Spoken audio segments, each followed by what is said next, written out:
And how about this? This is very exciting. My good friend Mike Goldberg is here. Look at this guy. What's going on, my friend? This is great stuff. Been a long time. How are Good to see you, buddy. Great to see you. Let's hug it out. Come on, Mike. Of course. There you are. You're my guy. Strong handshake. Thank you very much for coming in. I appreciate it. Good to be here. You reached out to me yesterday, and are you pulling out your computer too? No, well, do you like computers? I might. Okay. I got a computer, but I got a gift for you, but I'll wait. Okay. It's all right. a very wow. special gift. Really? I like it a lot. Okay. Absolutely. Thank you for that. You're welcome. It's great to have you here. It's good to be here. So you came early? Yep. Spent some time with my daughter. Okay. She lives here. She's been here for 2 years, 20 years old. Wow. Aspiring actress. Wow. A very proud papa, needless to say. Yeah. So with the show Friday at Mohegan Sun, I came here, spent a couple days in the city with my daughter. Yes. I'm going to work my way to Connecticut.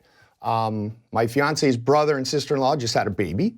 So I get to see the baby. They live here? And then we'll work, live in Milford, Connecticut. Okay. Then I'll keep working my way down. Yes. And Mohegan Sun it is. Wow, your daughter is an aspiring actor. What kind of actress? She can do everything. She's triple threat, quadruple threat. Yeah. She really has a love and affinity for Broadway. And that's, I think, what really was, the magnet that brought her to New York City instead of LA. She lived in Vancouver for a year. That's right. But she can do anything.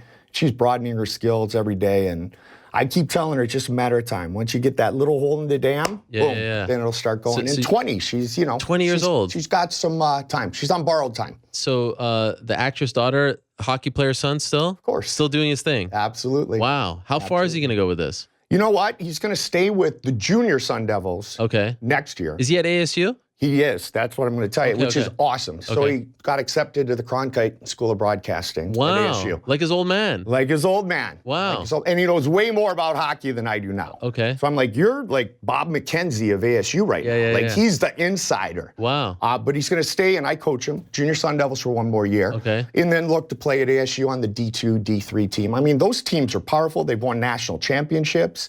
It's great to see him play the game and love the game the way I do. So he wants to be a broadcaster as well? Yep. Really? Yep. Can't talk him or my daughter out of it, but then again, I don't try that hard. And what kind of broadcasting does he want to do? Hockey? It'll be sports, and I think he'll gravitate towards hockey. Okay. I mean, when I say the kid knows this hockey, and some of it are the video games now, and they play with everybody. Sure. But he can talk about 5th, 6th defense pairings on all 31 teams. Wow. He told me more than I think George McPhee was going to tell me about the draft for Vegas in the summer.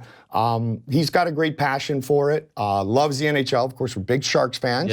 Great comeback last night at Anaheim. Yeah. Down 2-0, win it in overtime with Pav and Cooch scoring in the shootout. So, like I said, I'm really proud of both my kids, and I love the direction they're going. When did you start to realize that your son was getting into broadcasting? Like, did he want to come on trips with you and shadow you? When did that happen? We took a trip a number of years ago, Ariel, which was really, really cool. And we went to Toronto. Okay. And we went to the Hockey Hall of Fame. Yeah. Then we worked our way to Montreal. It was for one of Patrick Cote's fights.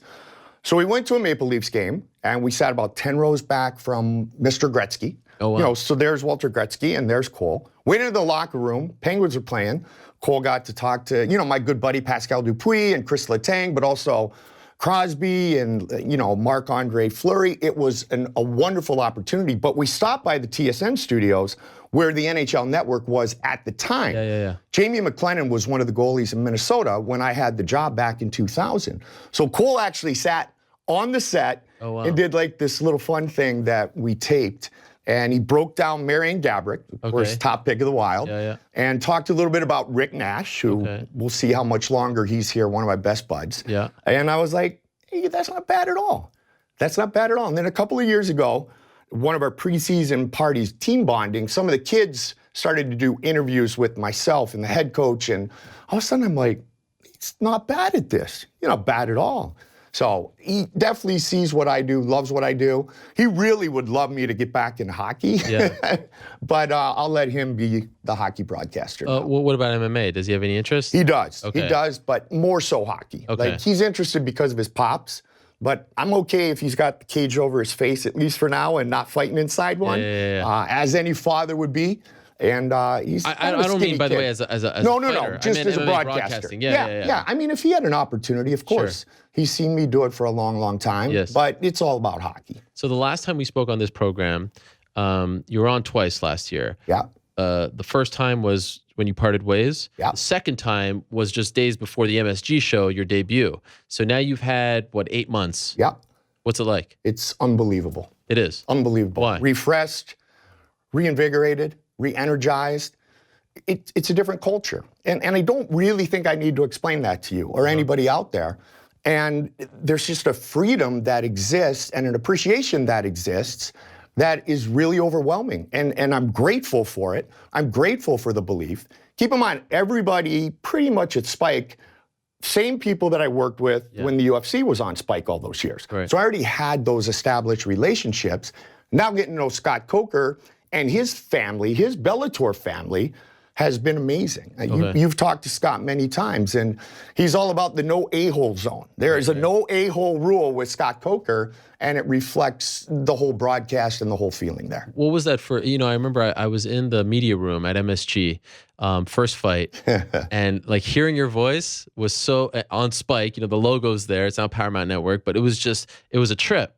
For you, what was it like? You know, for the first time in over a decade, you're calling MMA, but it's for a different company, and it looks a little different, right? You're the new kid on the block. What was that first night like for you? You know what? The crazy thing is it felt the same. It did. It really did. And that was something I wasn't sure of. Okay. When they closed that gate, and all of a sudden the focus is on the two fighters and the referee staying out of the way, it honestly is the same. It is. And that was the cool thing. Now, keep in mind, Ryan Bader, Phil Davis was the main event. I called that first fight in the UFC. So there were a lot of, common parts to it. We had Shinzo Machida instead of Lyoto. So I'm calling brothers fights now. Right. Douglas Lima instead of Diego. Mitrione, of course, on the pay-per-view Chael. It was a cool opportunity. And I enjoyed it a lot. It was really great. I had Mitrione in studio earlier and asked him about what, in his opinion, was the biggest difference between Bellator and the UFC. From your perspective, what is the biggest difference? The biggest difference between Bellator and the UFC is that Bellator is embracing the matchups and they're trying to make them better and better. Okay. The international world for Bellator continues to grow. We're headed to Budapest. I did the show, and we texted back and forth. I did the show in Israel. An amazing experience to do MMA fighting in Tel Aviv. And have guys like Noad Lahad, I noticed your hat. Have those guys fight there. Haim Ghazali fight there. There's an excitement there, Ariel, that existed on Spike a number of years ago, around Tough 1 and Tough 2 of, wow, this ship is really starting to sail. And man, where are we going next? And it's about appreciating the journey. And when I look back at the UFC, in my UFC days, those were the best times. People would think, okay, UFC 200. Yeah, it was awesome. First show, Madison Square Garden. Absolutely amazing. But what was more special when I look back is all the little stops along the way in those first experiences in different places, and all of a sudden looking around one night and seeing 55,000 people at the Sky Dome in Toronto. That was what was the most special about my UFC run. Do you find yourself reminiscing a lot about those days? Appreciating them. I don't know, reminiscing. Appreciating them. It's interesting when you step away, and as you know, so busy for so long, so many fights, you never have time to kind of step back and take a look at the forest. You're always right there, next fight, got to study my bios. I do appreciate it, and I think about the special places that I've been, more so the special people I've met, and the experiences that, existed for literally 2 decades. That's what I appreciate the most, and that's what I take away from my time at the UFC. I also know if the UFC didn't believe in me for 19 years, I wouldn't be the TV guy for Bellator. So trust me, I understand that I was able to establish myself as the voice of MMA. I always thought the voice of the UFC. Fans are the ones who are saying, no, you're the voice of MMA, which is, I'm grateful for that. I mean, that's very humbling to hear. But I did that by the Octagon. Now I'll continue to do it with Bellator. It's interesting because like when you're working for the UFC, you're on a treadmill, right? Like you don't stop. It's amazing. Right? You could do like 3 shows in a row from, Australia to Europe to New York, whatever the case is. I'm not going to need this. Okay. And so you take that break for what, like 6 or so months, and you're not doing anything. What does that do for you mentally? Sucked. I mean, every day was like, okay, do I text today? Do I get that email? I had a number of, potential employers say no brainer. No brainer. Oh, Goldie, no brainer. Well, no brainer is supposed to be like a week, right? Yeah. Much like you're talking to fighters about no brainer, fight in Chicago. No brainer, fight in Phoenix if you're Henry Cejudo. No brainer, I was like, okay, we're set to go. So no brainer took a lot longer than I thought. And you know what I realized that I missed? Everything. And it was refreshing in that regard. And it gave me a new appreciation of what I do, but more so the people that I do it with and the people that I get to interact with. And the way I was greeted in New York City by the fans, but by these fighters, you know, even Mitrione, welcome back. You're going to get to say it's all over for the first time in my career when I knock out the legend, when I take out Fedor. It was cool. And the reception that I got was very gratifying. And it made me just realize that what the UFC and what Bellator and MMA is all about are fans that have no shallow end of the pool. It's the deep end and they're passionate. That's what makes my job so great, is that the fans care, the crowds care, and the fighters care. And it's like doing the Super Bowl every time you have a show. That's the experience that I've had. And so as a broadcaster, if you're able to call those big games, that's magic. That's what it's all about. Were you ever worried that you wouldn't get to do MMA? Because there's not that many options, right? It's not like the NFL, you go to 30 different teams, or, you know, you get what I'm saying, NHL. Absolutely, you know what I mean? get There's what not you're that saying. many options. Were you worried? Absolutely. Yeah. For sure. I mean, for me to be where I was for so long, and for Bellator, number 2, and closing the distance, by the way, closing it quickly. That's right. I mean, that's a blessing. I did this, I did that. I fit in perfect. Okay, that's all good. But if something would have got messed up in the works, where do you go from there? Right. Yeah, could I do hockey? I can do a lot of things. I always tell people, Ariel, I did all the normal sports before I got into two dudes in their underwear fighting in a cage, and now the girls do the same thing. Sure. I've done all that, but to get back into it, when you've exclusively been an MMA guy for well over a decade, you don't just pick up the phone and call ESPN or Fox and say, hey, you know, give me the Big Ten package because, you know, the guy who's done it for 20 years, he's no good anymore. Right. That doesn't happen. Right. So, yeah, there was some fear, and that's why those 6 months really sucked. That's the thing that I had to try to fight and say, it's all going to work out. Just be you, do what you do. And Big John McCarthy was a big part of smacking me in the head and Big Brothering me a few times. Okay. Get it done, get back. John's words, you're the greatest in the world at what you do. Let's get back to doing it and everything will fall in place. So, and now he's my broadcast partner. Yes, and we'll get to that in a second. But like, I know the feeling of the waiting for the text, waiting for the email. Oh, yeah. And it could suck. Oh, yeah. So how'd you pass the time? I don't know. You don't know? I don't know. Every day was so long, so long.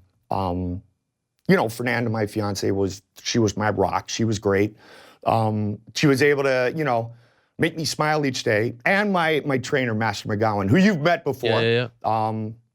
He was the best and the worst thing for me during the time because he loves me so much and believes in me so much. Every time I go into the gym, did you hear anything? The Coker call. You won championship. What's going on? Is it going to happen? When do you start? Are you starting in London? Yeah. I'm like, dude, I was actually in a good mood. Yeah, and now you reminded me that I still don't have a job today and that I didn't get that phone call. Yeah. So I always talk to Master about that and we laugh about it. I'm like, okay, dude, don't you think I would have told you if I'm starting in 5 days? If Scott Coker called me on the way to the gym, don't you think I would tell you, Master? But it was his way of sending love. And I trained a lot, but I'm the kind of guy, and you know that, and you are as well. I'm not the kind of guy to sit back and go play golf and say, okay, this is a long overdue vacation. Enjoy it, cherish it. No, I was about getting right back on the horse as soon as possible. So every day was a long day. And thank God it's behind me. Yeah. January 1st of 17, I didn't have a job. Yeah. January 1st of 18, I do have a job. Much better year. You like this better. I like it a lot better. Yeah. Was it hard to get used to the roster? A lot of new names there, a lot of new faces, right? For sure. Was that difficult? Because a lot of these guys in the UFC, you've been there 19 years. Right. You've called like all their UFC fights. You've been with them for decades, right, at this point. Was that tough at first? You were like, oh, man. I'm watching guys for the first time. It's okay, like a card, you have a guy you're watching for the first time once or twice. But like the majority of some of these cards, you're watching these guys for the first time. Which is fine, because I did that for years inside the octagon. In the early days, and you know me, I've always been very diligent about my prep. Corey Brady, our researcher, I'm going to give him a little love because he's awesome. I took my prep very seriously. It's different watching Michael Chandler or Patricky Pitbull than it is to call their fights, let alone the rest of the roster. The thing that I've really worked diligently on, Ariel, is those references in the timelines. Like I can talk about spinning back fist, Shoney Carter, because I lived it. I didn't live all those moments in Bellator. Jimmy did. And so I had Jimmy there, but I needed to have that base of knowledge. So little things like a full screen of the next fight, I was looking up all these different dudes. Like, who are they? What did they do? How long have they been here? So I've just prepped really hard, but I gotta tell you, I've really enjoyed it. It's been refreshing because they're new dudes, they're new faces. It's wild. Like on January 20th, you guys were going head to head. Oh yeah. You're in Bellator, Jimmy's UFC, Lasers with Bellator. It's like, who could have predicted this 5 years ago? Well, who would have said when we were here at Madison Square Garden for the UFC, that you'll be back at Madison Square Garden? For Bellator, that didn't make much sense, but it does now. It does now. How helpful was Jimmy in those early days because he had called the majority? Massive. Were you sad to see him go? Yeah, absolutely. He's a good dude, man. Yeah. He's a good dude. And you know what? This is what I did, and Bill Clement taught me this a long time ago, going into NHL locker rooms as a broadcaster. Act as a guest. Behave like a guest. I was not some ordained, perfect person, and I could do whatever I wanted coming into Bellator. I treated it as I was the rookie because I was. And Jimmy appreciated that. Everybody around appreciated that. And I said, hey, bud, I'm coming into your world. I'm fired up about working together, but I'm coming into your world. And so I would ask Jimmy, all right, what are your strengths for Ariel Helwani, the fighter? So we could almost study and then present the broadcast in reverse. Okay. And so Jimmy was huge in that. There was never a question that was bothersome to Jimmy. In fact, I think he liked sharing his base of knowledge with me. We had some great shows. Like, I'll put our broadcast up against any in MMA. And Jimmy and I were having fun to the point where John Norton, our producer's in my ear going, okay, children, the Love Fest, can you bring it back a little bit? We had all the fun, as you know, with Virtually Identical. Yeah, Jimmy is a great guy, and I was fortunate to be able to come into Bellator with a guy who has that great base of knowledge. But again, I respect Jimmy a ton, and he respected me. First guy Jimmy called when he heard it was going to happen was Rogan. Okay, well, duh. Like, even if Joe's lying, he's going to say good things about me, which he's not lying. So I got a good thumbs up, and I remember calling Jimmy. It was a couple of days, after Sean Grandy made the announcement. Sean and I are good. We're professional broadcasters. I thought he did a great job. He was always prepared. I thought that was a good team. And I watched a lot of Bellator while I was waiting to get my spot. It was never intended to be a spot to replace Sean. We were going to at one point share the package. Okay. So I let that kind of settle, and Sean kind of stepping aside. And I called Jimmy Smith. Goldie, I go, why do I feel like I've known you forever?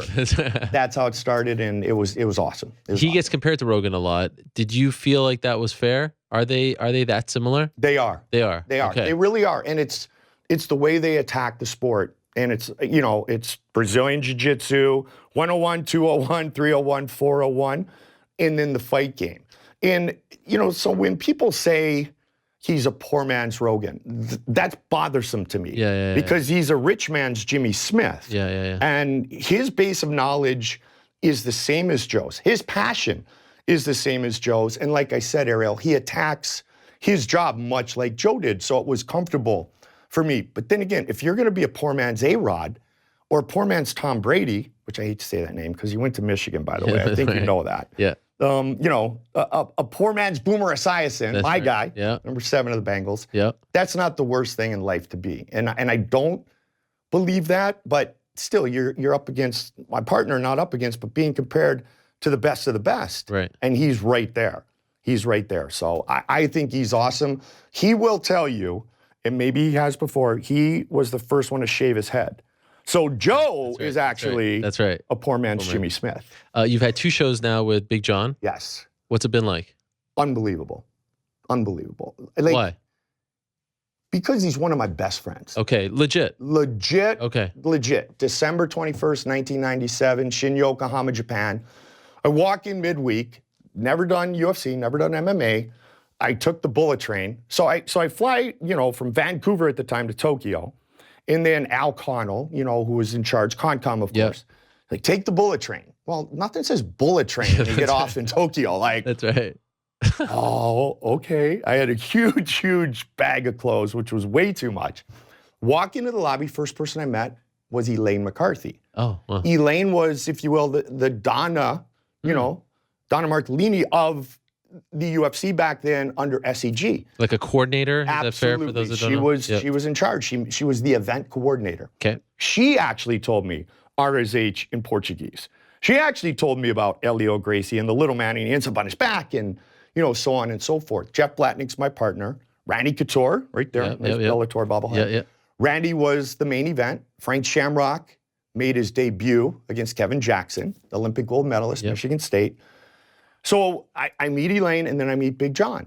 And Big John and Jeff Blatnick, like bigger John, huge Jeff Blatnick, Olympic gold medalist, they bring me into this huge conference room. And Big John says, all right, let's show you something. I'm going to teach you something. So he lays down on his back like this. He goes, come on. And I'm like, dude, I'm a hockey player. I just met you. I don't want to snuggle. Yeah. Like, I'm not understanding what you're doing here. Just get your butt down here. I want to teach you something. So it was mount, half mount, guard, half guard, side control, and then a couple little things, submission-wise, where I was real quick. And I'll never forget, and I talk about this quite often, John put his arm around my chin and just, cranked a little bit. Every time that Joe, and there were hundreds of times, would say, hey, it hurts, but it's not under the chin. He won't tap here.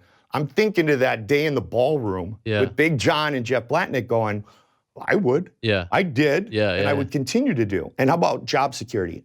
Bob Meyerowitz and his wife, who owned the UFC back then, SEG, walk by the conference room and see the new announcer like, baptism by fire.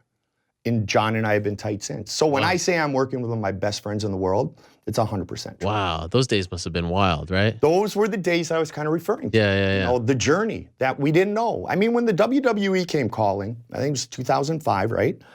We were at a place in the UFC where we were about to find a beautiful island. We didn't know how beautiful, we didn't know if we were close, but we knew we were pointed in the right direction. The WWE was already a beautiful yacht. It was established. Everybody knows that. They are the best in the world at what they do. But I'd been through all those rough seas.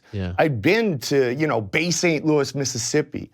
I'd been to, the outskirts of New Orleans. I remember Vitor fought in New Orleans. It wasn't in New Orleans. It was in Kenner, Louisiana. We stayed by the airport. It was horrible. We gave away tickets as we went to the venue.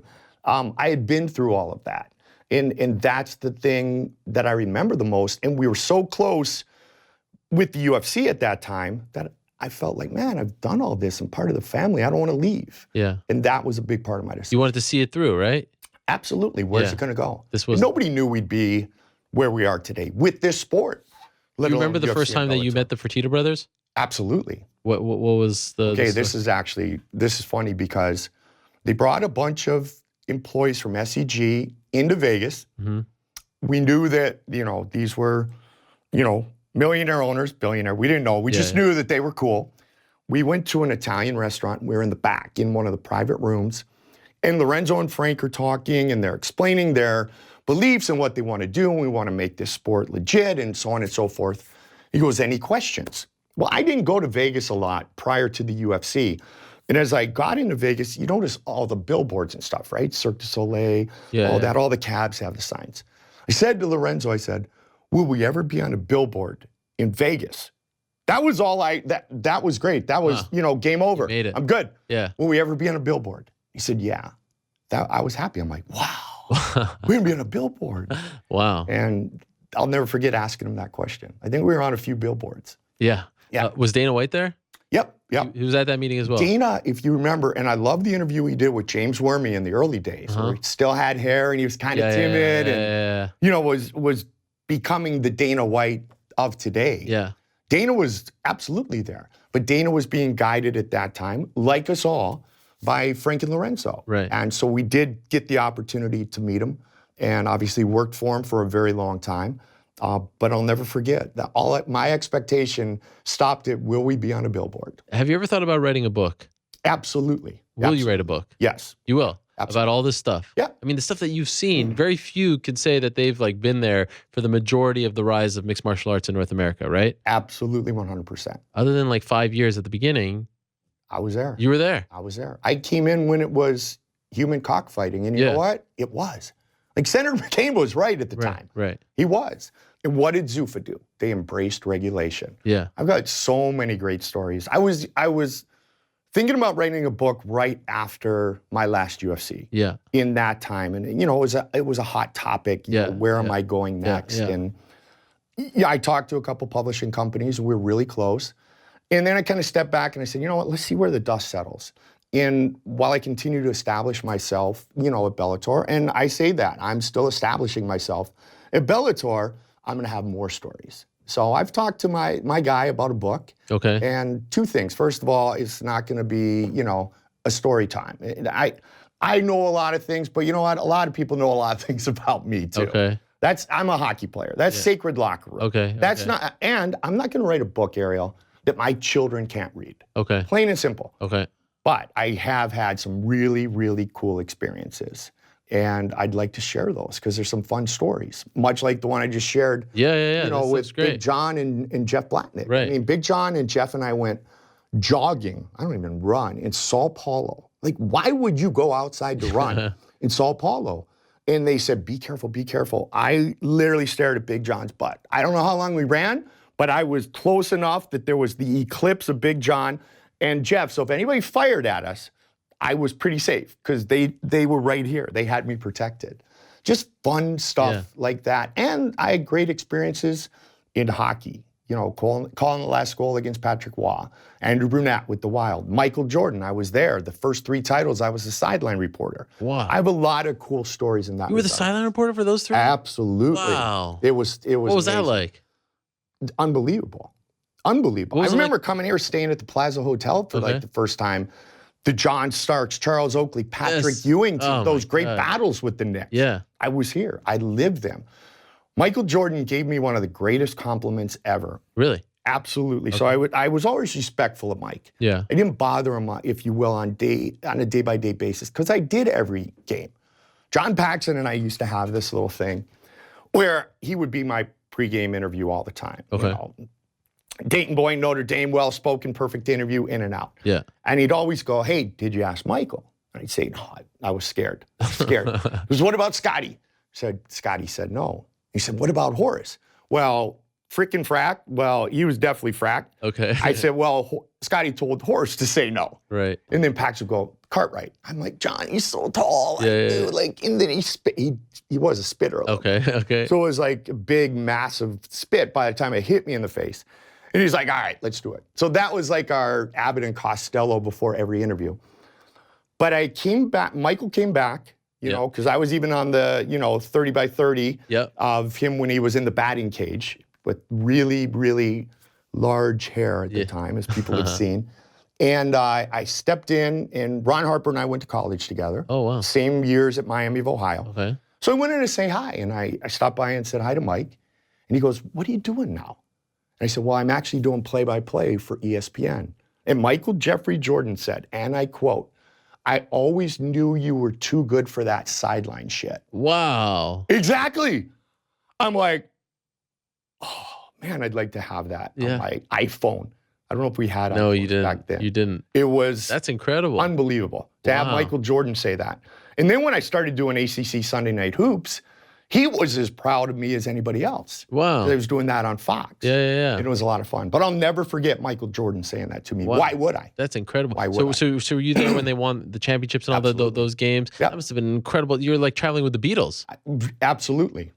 And you know what was interesting too was when Michael stepped aside. Yeah. You know, and Scotty thought he wanted to be Michael. And all of a sudden, the burden of being Michael is a lot more than I think Scotty expected. Right. And I did this one-on-one at Scotty's house.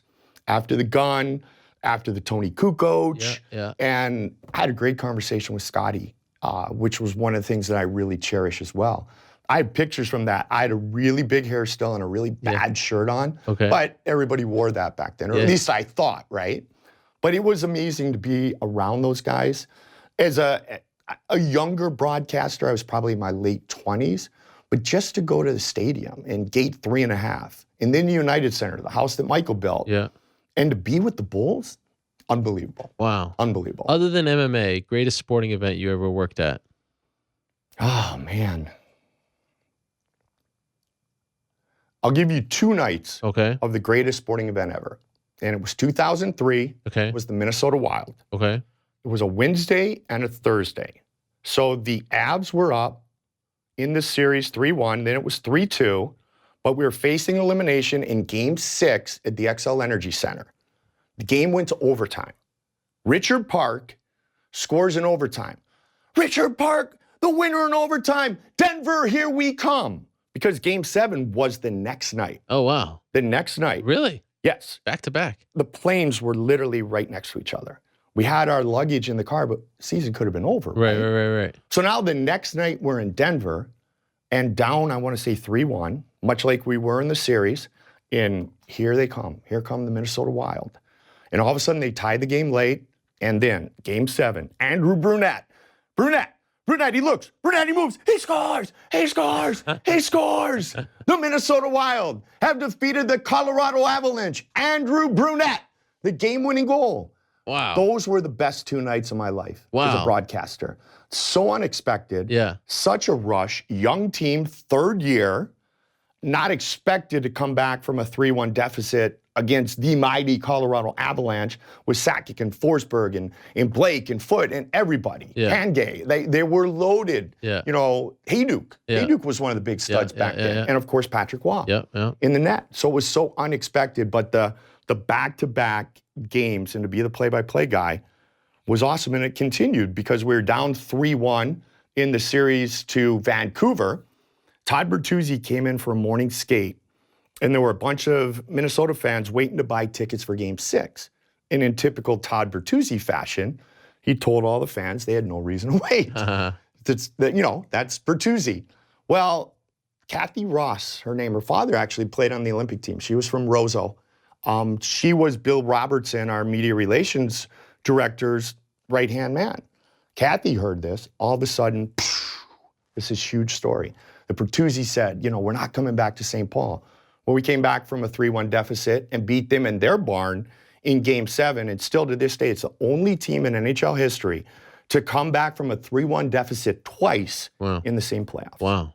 So there were a lot of other great ones. Why aren't you calling the Golden Knights? I was in the mix. Yeah. I was in the mix. And I was very interested. Could you have done Bellator and Golden Knights? That would have been tough. Was the question. Okay. That was the question. I remember there were times where you wouldn't show up to like the random UFC. Oh, yeah. And those were weird times. Weird times. I remember sharing Saturdays with College Football Studio. Yeah. Jumping on a flight, and just getting there to the point where Craig Borsari and I looked at each other and he goes, you can't do this again. I go, I know. Yeah. We were on the tarmac, not moving, and time's just ticking away. You're freaking out. Freaking out. What would they do? Yeah, what would That's they do? a great question. One time they had Rogan and Baroni. Remember that? That was when I was with the Wild. Yeah. We were in the playoffs. That was that same time. Yeah, I think it was a show in Miami, right? Correct. Yeah. Knockout Rich Franklin and Nate Corey. Yeah. That's the one I missed. Wow. Because I missed that whole show. Sure. Not because I was supposed to be there. Gotcha. Because I was serving 2 masters, Okay. much like I would have had to do with Vegas. And we were in the playoffs. Yeah. So a playoff game, I had to say, it's a playoff game. Right. Got to do it. Right. Joe Rogan, and he's talked about it before, came to me the next show and he said, dude, don't ever miss a freaking show again. Don't ever do that. Because all of a sudden, he's getting all the counts. Yeah. He's the one who's like trying to see what promo's next. He's like, forget that. Just let me be me. Right. And then Joe's greatest compliment is you never realize how good Mike Goldberg is because he's so good that you never realize what's going on behind the scenes. And it's something I take as a broadcaster a lot of pride in because that's my job, to keep the calm and to make my partner the star. And I'm cool with that. But yeah, that's why I missed that show in Miami. But Joe definitely gave me some extra love from that moment on. You still keep in touch? Yeah, absolutely. You do? Yeah, okay. He was in Phoenix a little bit ago. Went to see his comedy show. That's right. There was that picture. Yeah, it was awesome. People love that. 2 hours upstairs. We were just chilling. Wow. It was cool. You can't take somebody's brother away from them. Right. We might not work together anymore, and I might be, on another channel with a different organization, but the relationships don't go away. Yeah. They don't go away. And actually, I want to say something real serious for a sec. Okay. Speaking of relationships, Bruce Connell, Yeah. my producer forever. Yeah. Bruce, we think it was an aneurysm. This was about a week and a half ago. He's good. Oh, wow. He's good. He's on the road back. Okay. But I just, I'll even look. I just want to say my prayers. I love that guy more than life. I'm going to go to the hospital and see him when I get into Connecticut. I'm going Tuesday. But Bruce Connell has produced the UFC longer than any of us have done the UFC. You see, he was doing it with Bruce Beck even before that. So just my prayers for Brucey, one of my greatest friends, the guy who called me out of the blue and said, Goldie, I got a gig for you. It's in Japan. You got to take a jiu-jitsu class. I just heard Japan, and I was like, and gig, because I was in between jobs.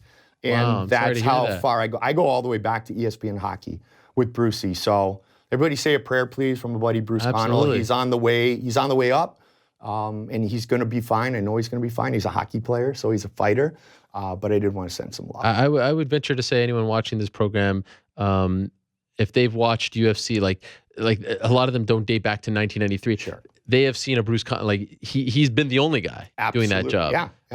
Producing it and was Tonight Show, produced by Bruce Connell. Yeah. I mean, he was a mainstay. Pasquale Giordano. Yeah. Which the Pasquale AG added in remembrance of his father. Okay. When his father I didn't know that. Yep. Yeah, those guys are mainstays.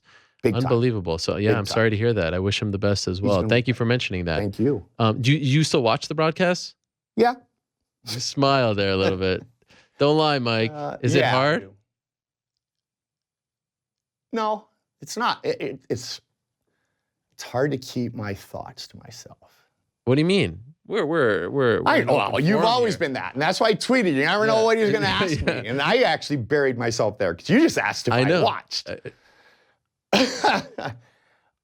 It's different. Yeah, it's different, and I'm a competitor. Let's just say that. Yeah, and I will do everything in my power to make sure that Bellator has the best TV broadcast in MMA. And that is not being disrespectful to anybody. John Anik is my buddy. J.A. never did anything to me. I never did anything to him. Those guys are my friends. But at the end of the day, it's a competition. Mm-hmm. And we're all trying to get ratings, and Bellator's ratings are going up. Mm-hmm. We know what's happening on the other side. I just want to continue to do what I do. Mm-hmm. So do I see things that make me go, wow, like that was really, that was really kind of interesting. That was really not that exciting as it could be. Just moments, nobody's fault, just times. And don't get me wrong, people have said that about me for 100 years, and I made my mistakes. I would remind people my blooper reel is about maybe 15, 20 minutes long. It's probably on the air for like 2 million minutes, right? It's pretty good. That would get you an A in most colleges, even at Harvard, right? Sure.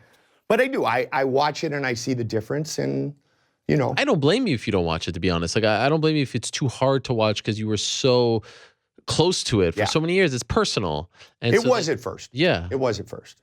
I mean, I was blown away when you were at the event in Phoenix and they called you. You told the story already. Oh, yeah. But like, I was shocked that you even wanted to go there. Yeah. Well, I wanted to go for BJ. Yeah. And I'll tell you what, I'm not a guy who has to be patted on the back and, my ego's in check, but the way I was greeted by the fans was incredible. Was pretty special because my last UFC wasn't a moment where I wanted to be embraced. I wanted to be alone with my best friends and say goodbye and cry. And, this is a long journey with a lot of great people and a lot of hours all over the world 3 or 4 times. Yeah. So that was kind of the feel, in the Ronda fight, my last fight, UFC 207. Phoenix was more of a celebration of what was a great run for 19 years. And it was really cool in that regard. But I will tell you a story which is awesome. Tony Orlando, like the Tony Orlando, knocked 3 times, which some of you probably don't know that song. I've noticed a lot of people don't. Tony Orlando and I have become close. His son, John Orlando, does the podcast with Jake Ellenberger, as you know. Okay. Tony's a big fan, and he's a fan of mine. And I met him at the UFC. So that night after my last show, I went to the restaurant. I met Tony, John, and Tony's daughter, and just some people. And Tony Orlando grabbed me, typical Greek fashion. I call him Uncle Tony. He grabs my cheeks. He goes, Michael, just remember one thing. You are the brand. You are the brand. That will never go away. You are the brand. And I'm like, getting the kiss on the cheek, the whole bit, Uncle Tony. But to hear it from a guy like that, an iconic performer for decades, was, again, like so humbling. And it was hard for me to really take it in at that time. Because I was bummed, man. It sucked. The journey, at least that one, was over. Right, right. It wasn't a fun night at all. Right. But for him to say that is something that, as the months went on last year and I got back on the horse, he's right. And I didn't realize that. Yeah. I guess because, again, we're in the trees and we're just trying to do great show after great show. And Tony brought me in, Uncle Tony. Wow. Gave me love right That is away. great. I've always wanted to ask you something, and maybe this is a good time. What happened with the football game? Oh, man. What happened there? And did that come back to haunt you as you were a free agent? Did that come up a lot? No, it didn't. Could you tell what happened? Absolutely. I can tell you exactly what happened. Please. I think I over-prepared. Okay. How did you get that? Was it a part of the deal with Fox? No. Separate. Pre-UFC, when I was with Fox, when I was working for George Greenberg, when I was doing all the studio, college football, on the lot, Sepulveda. And then I did NFL Europe. I did sidelines for Fox. Okay. For if I was living in Minnesota, Atlanta, I'd always be the local sideline guy on the network broadcast. A lot of times with Menifee and Brian Baldinger back in the day. And then I went to NFL Europe. And Fox uses NFL Europe as a breeding ground for potential NFL on Fox announcers. Okay. So I did well. I did Cardinals preseason for a couple of years. Yep. Did a ton of college football. And so, Jacob Bowman and John Entz were like, if we can get you a game, let's get you a game. Like, let's get you a game. And I was pumped. I think I over-prepared. I worked with a really, rookie guy in Brendan Ibedejo. I think that I can't even say it anymore. But he was awesome. And it was just that perfect storm, unfortunately. And I'll be the first to admit, humbly, I don't have a lot of bad shows. I had a bad show. My flip chart wasn't flipped when all of a sudden it's Golden Tate. I look down at 15. Of course they know he doesn't play for the Vikings. It was just like, right away I corrected it. What got me on social media was when people started to say, do a little prep. Work a little bit. Do your homework. Because that's something that I did some more. But dating all the way back to when I was sick. And Therese Owens, if you remember, they were the ones, ThereseOwens.com, they were the ones with this unnamed source about all these problems that I had, which you and I talked about. Right. I didn't have. I saw a tweet that said Therese Owens, and I shot back, F you. Yeah. In the UFC world, that was very mild. That was timid. Right, that's right. In Fox Network, it wasn't. Okay. Do I wish I could have that back? Absolutely, because I was scheduled to do another game in Buffalo a week later. Okay. I can guarantee you I would have had a great game, and the shitty game would have been behind me. Right. And it wouldn't be, their number 3 guy, but I would still be getting games, the NFL on Fox. That's what happened. I had a bad show. Just because of that tweet. You think the tweet's sealed? Oh, absolutely. Really? I was told straight up, because now all the attention was on this Fox guy cussing out people on social media. And when they called me to tell me I wasn't going to do the next game, I was straight out told, if that tweet didn't happen, even though it was a rough one, you would still be working in Buffalo that next weekend. I created my own ending to something that I dreamed of doing for a long, long time. The Olympics, the NFL, stuff like that. Even though I've done so many cool things, those are at the pinnacle of any broadcaster's dreams and aspirations. Sure. That's what happened. But it's not the ending. I mean, you could. No. Thank God. Thank God I wasn't. Did this come up last year? No, not at all. Okay. But thank goodness that, first of all, I owned it. Yeah. I owned it, and that was huge. I've learned that. Did you realize what was happening while it was happening? Like, I don't, this is not my A game. I don't have a grasp on this situation. Yeah. What is that like? Really frustrating. Yeah. And if people know about being a football broadcaster, you are dependent on a lot of different people. Unlike pretty much any other sport. I'm doing hockey. I know my roster. Thornton gets it back to Pavelski, over the point. Logan Couture, he dumps it in, back to Burns. Like, it's on me. Yeah. It's on me. I see the 10 guys or 12, whatever you want to say. I see them. In football, you got a lot of players on the field, and you got your flip chart, and you're dependent on your spotter. You're dependent on your stats guy. You're dependent on boom, boom, boom, boom, boom. And when it works, and it worked for me in the past, it's so much fun because everybody's coming in. Yardage. You don't just guess the yardage. You're getting somebody with a card going 8 yards, 8 yards. That didn't exist to the level in which I was accustomed to. Okay. We were a 5th or 6th game. It's nobody's fault again. But so now all of a sudden I'm in the booth and I'm looking for, was it a set? Was it 3rd and 3? What is it? And, I'm not waiting for the graphics on the screen, and I probably should have waited for that. So you look at the scoreboard, Ariel, trust me, 50-50 on the scoreboard. They might be 3rd and 6, and the graphic might be 3rd and 4, and it makes me look like I made the mistake. Okay. And technically, with what was on TV, I did. So I was searching for ways to make it happen on a tough day for the team, and it just kept kind of spiraling. Was it hard to get over it? That wasn't your main job, right?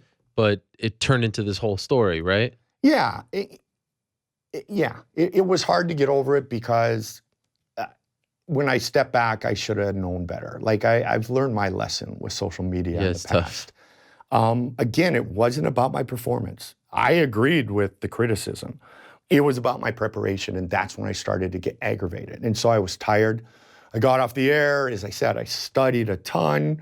I was so fired up for it, and it just frustrated me. So, what was great, though, is one of my main guys at Fox said, Goldie, this was supposed to be fun. You were supposed to do a couple of games a year for us, and this was supposed to be fun for you. And this is not fun. So, don't do it. Right. You don't need it. Right. And he was right. He was right. I'm glad I had the experience. Probably taught me to, restrain myself in certain opinions and thoughts, be it, on my phone or in person or talking to somebody. So it was a learning lesson. And that's what I had to take away from it is, all right, if nothing else, learn your lesson to just let the trolls be trolls and, don't fuel their fire. Don't give them an identity because that's what they're looking for. And I did that Sunday afternoon, and that's on me. That's on me. What's wild? I didn't obviously know that you were going to come on the show today until last night when you texted me. But someone, and I want to just pull this up because I didn't have it, but let me just hear this. Someone sent me an email 7 days ago. 7 days ago, a fan who I've never met. His name is Tom Glynn. People send me emails sometimes. Sure. And you were a part of the email. And so I feel like it's apropos to read it to you because it's about you. Part of it is about you. Let me just quickly read this. This is from Tom Glynn 7 days ago. Hey, Ariel, how's it going? I'm enjoying the MMA Hour and MMA Beat as always. I love the Afterbeat. Some unsolicited advice. I have some thoughts on why the UFC ratings are down. This is Tom Glynn's thoughts. Number one. I'm going to like this guy, I think. Mike Goldberg. Number one. I stand by my belief that losing Mike Goldberg was the single biggest reason for declining ratings.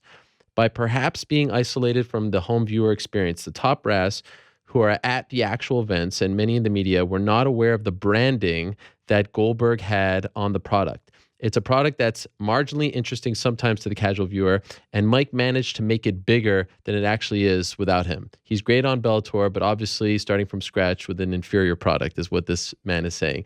He mentioned a couple other things, Conor McGregor, bad luck, but I thought it was fascinating that you were the number one thing.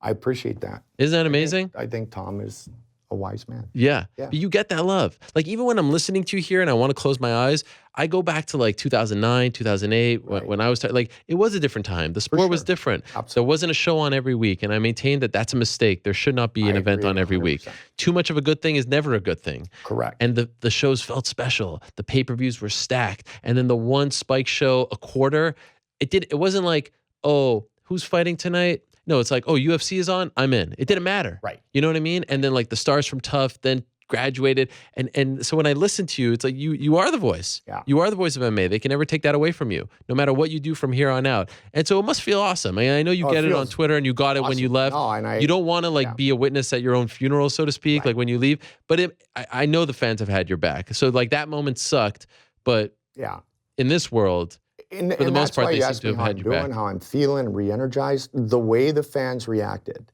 And Tom, thank you very much. Again, I think he's a very wise man.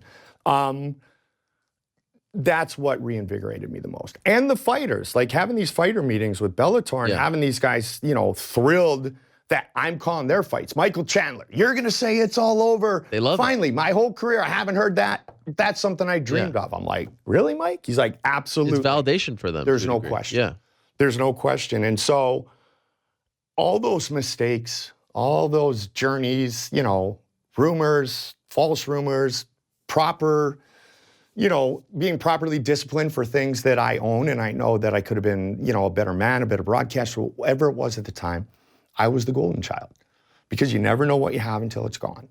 And that's how the fans reacted. So I'm driving on the street, going home one afternoon, and there was an article that basically had said that. I can't remember who wrote it, but it basically said like Mike Goldberg, you know, who caught flack over the years, criticized by the fans for, you know, George Fraser and Joe Ford. What? That was a tongue twist. I know who the dudes are, but I said it wrong on the air. Is now like the golden child. And I'm driving down the street and I say to Nanda, I go, okay, as soon as I get back on the air, I'm gonna say something stupid because that's inevitable. Yeah. I'm a human being. And then all of it's gonna go away again. It's, oh, he sucked, why is he back? You know, Bellator is better before him. But I'm enjoying this little like honeymoon period. That's right. And appreciating it for sure. So happy that you reached out. So happy to have you here. I'm fired up. It's very rare to have an Arizona guy in studio. So thank you for letting me know. I appreciate you for doing it. Continued success. Great to have you back. Good luck this Friday, Bellator 194, Paramount Network. What do we have now? Wow, we got the what is it? The 8x10? The 8x10. We can put a little like for the studio? Yeah, for the studio. Yes. Thank you. Wow, look at that. And I will even sign it for you. I appreciate that. With a proper Sharpie. Thank you, Mike. Thanks. Good to see you, brother. This was fun. Thank you. Yes. I didn't need my notes. Yeah, what did you have over there? December 15th, 2012. Okay. 1,889 days ago. 5 years, 2 months, 1 day from the first fight between Country and Mitrione and the date Friday when they fight again, including Tough. And we were just on a conference call before I got here. Okay. And Big John's like, we got to include those fights. So including the fights in the house, 3 for Nelson, 2 for Mitrione, it was Roy Nelson's 28th professional fight. It was Matt Mitrione's 9th. Wow. What a discrepancy. That was what I brought. That was my big thing. I appreciate that. Thank you. Thank you for that, Mike. All the best to you. My man Joe's going to walk you out over here. Brother. I appreciate it very much. And I'll be watching on Friday night. And I'll sign that E-Train, best ever of all time. Sharpie right there. I do, but it's black and, you know, like, no, I'm going to make it perfect for you. I want something. Okay, you could do it outside. I'll do it outside and give it to Joe. Thank you. I appreciate that. Thanks, brother. There he is, Mike Goldberg. Thank you. Yes, all the best to him. That always fun with you, bud. Thank you. There he is, the one and only, the voice of mixed martial arts, the man who will be calling the action on Friday on Paramount Network.